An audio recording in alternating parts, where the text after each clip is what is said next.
Hey, it's Gina with WTI, and this suit is the reason that I started wearing matching jacket and pants again.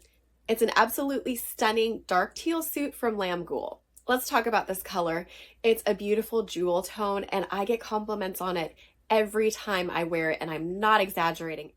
Not only is the color amazing, but I love the quality of the fabric.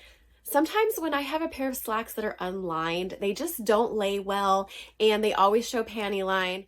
Even though these are unlined, they still lay really smooth and I don't feel uncomfortable wearing them at all.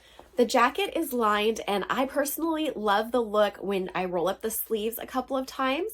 It kind of takes down the business-like look of the suit. But certainly if you're going for the more corporate look, you can definitely leave it unrolled, but I personally really like it rolled up. This comes with an elastic waist, but I didn't feel like that made it granny-like at all. In fact, it just upped the comfort level so much. It was really nice. I'm 5'4", 140 pounds. I got the size small. When I checked the measurements, it seemed like that would be the best size to fit me.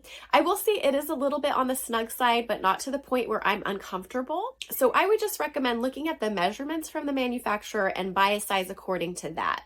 This is such a gorgeous suit, and Lamgool has a lot of different colors, so you don't have to limit yourself to just having one. You could get the whole array, and I would definitely recommend doing so, but that's just my point of view.